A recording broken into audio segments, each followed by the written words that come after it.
Hello, superfans. Welcome to Alberta News and Views. Today, Justin Trudeau's very own personal cheerleader, Jagmeet Singh, is discussing rental protection proposals and talking about Quebec's immigration concerns. Today, Jagmeet Singh once again is fantasizing about being a prime minister and saying he's going to work with all the provinces in the immigration system now. The immigration system needs a complete overhaul. It really needs to get fixed because it's broken. You know, if I was Pierre Poilievre, I would run some numbers and put the feelers out there. And I think I would say that I'm going to put a cap on immigration until we get things under control. The latest poll shows that over half of Canadians want to pause. They want it to stop because they're concerned about the economy. And they're all inching towards it a little bit more. And especially after today with Quebec saying, we need a lot of money. And we got issues. Nova Scotia, same thing. Newfoundland, same. You know what? All the provinces. We got issues. We're going to get into this, just a small part where Jagmeet Singh fantasizes about him being prime minister. But I got to show you this first. This is so Justin right here from Trudeau Media Corp. This is from 2016. Lifting Mexican visa rules runs counter to official advice. Mexico lobbying for end of restrictions ahead of next week's Three Amigos summit. Justin Trudeau was warned once again by the experts not to remove the Mexican visa rules. He was warned, and just like he always does, he did it anyway. So what happened? What he was warned about is exactly what happened right now. Travelers involved in organized crime, illegal drugs, and human trafficking could enter Canada more easily. Check on the green box. That happened. Weak passport controls in Mexico could be exploited by citizens of other countries to gain entry into Canada. Check, check, check. That happened. Canada has intercepted more than 100 fraudulent obtained Mexican passports since 2014. And don't forget, this is 2016. A significant risk that the United States would see Canada as a weak security partner. Check. Leading the Americans to thicken the border with Canada, imposing more regulations and inspections that could slow down the cross-border trade. I am not joking. The Americans are seriously talking about creating a border wall at entry points with Canada. It's come to that. And finally, a significant increase in bogus asylum claims, concerns that led the former Conservative government to impose the visa requirement in 2009 anyway. Check. That happened. So just like Bill C-11, Bill C-18, and this hate speech law that they are implementing and forcing on us, all the experts said, don't do it. And he did it anyway. And now we are living in a disaster. And same with the gun buyback bullshit. They said, don't do it.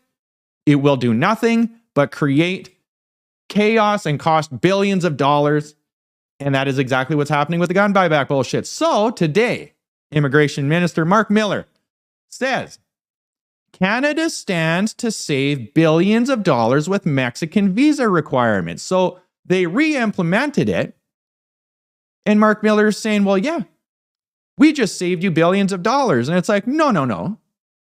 So Justin Trudeau cost us billions of dollars by not listening to this government, the experts, to begin with. And how many billions? $6.6 billion. Justin Trudeau does what he wants, when he wants, because he lives in a fantasy. Now, having said that, you think about this electrification of Canada right now, and how the whole world, these trillion-dollar investment firms are pulling away from electrification. Justin Trudeau and Chrystia Freeland are going full steam ahead. They are running Canada into the ground with this, thinking that it's going to be profitable and it's just going to be great. He even said, it's long-term thinking. It's going to take 2 generations before we start seeing results, or it's going to pay off. Think about that. It's going to be a disaster. They are crushing Canadians. It will collapse us. So Moving on to Jagmeet Singh, also living in a fantasy reality, thinking he's going to be prime minister. Listen to this when he's talking about immigration. Hi there, Mr. Singh. Thanks for taking our questions today. My first one is, should the federal government change its decision and transfer further immigration powers to Quebec? Well, with respect to Quebec, Quebec already has significant powers. As Prime Minister, I'm always open to working with Quebec or any other province around making sure the immigration system responds to the needs of provinces and territories. But my first job when it comes to the immigration system as Prime Minister would be to fix the current system. It is broken in a very serious way. We have heard from so many people how they cannot bring their family members to visit, that family reunification takes forever, that it is impossible to bring your parents when it is absolutely something that families should be able to do. So this is something we would want to see fixed as a priority number one. The immigration system in general has some serious gaps and problems that need to be fixed. And then as Prime Minister, I'm open to working with premiers around how we can improve access. My second question, Quebec's premier just held a press conference where he said his province wants the federal money from Ottawa for pharmacare and dental care since healthcare is a provincial jurisdiction. Do you think that Ottawa should allow that? Well, we have a Sherbrooke Declaration. We support that principle. But what we said for the dental care program, we want to make sure that everyone in our country accesses the program. What it's going to do is cover people's dental care needs. If you're a senior in our country, someone 18 or under, someone living with disabilities, this program is going to make sure you can go to a dentist and your bill is covered. The federal government is going to pay the bill, and so that you can actually get your teeth looked after. We know that's very important. We know the Conservatives are opposed to it, even though Pierre Poilievre has had dental care paid for by the taxpayers for his entire adult life. He is opposed to this coming in, and the Liberals would never have done this, but for the fact we forced them to. So this is very important. We want to make sure that people in Quebec, as well as people in Ontario and across the country, get access to this program. And so that's a priority for me. But of course, we're always open to meeting with the provinces and speaking about how this program can be better delivered.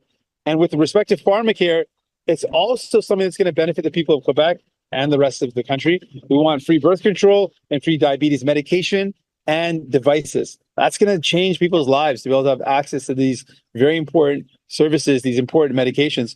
And so we're going to push to make sure that this is available for everybody. When he says free, he's talking about the people at the bottom. Nothing is free. There's no free lunches at schools. There's no free dental. There's no free pharmacare. There is no such thing as free. It's taxpayer dollars paying for it. It's wealth transfer. That's all this is. Now, same reason with Danielle Smith as with Pierre Poilievre. You're getting rid of benefits and adapting a different system. They don't want that. I've seen lots of videos with seniors saying, in order for me to get dental, I have to get rid of my dental care and then jump on board with the government program, which doesn't even exist. It doesn't exist yet. It is all in theory, and it's extremely broad. It's flawed. There's nothing there yet. So everybody's still waiting. In dental, it's the same thing with pharmacare. There's only 2 drugs on there. It is not free. We already have it. And he's backtracking. Before he said it's unconscionable that provinces would even consider not jumping on board with this. So now all the provinces don't want it. So now he's saying, well, yeah, we got to work with them because everything is already set up. So we're just going to work with them and give them money. So it's free. No, he's giving them my money, your money. It's wealth transfer. I'm serious when I said Pierre Poilievre should say, I'm going to put a pause on immigration. I actually think that would work. The more I think about it, I think a lot of people would be on board with that. Pause everything, put it on hold, get everything organized and back on track, and get a plan moving forward. I read a report this morning, come to think of it, on the temporary foreign workers and students that are here are under extreme mental stress. So, what do we do with that?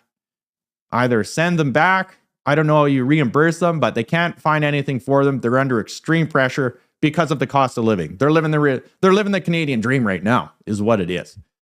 I'll keep you updated with everything I can when I can, as per usual. Please Follow me on Substack and Spotify, and all of you out there.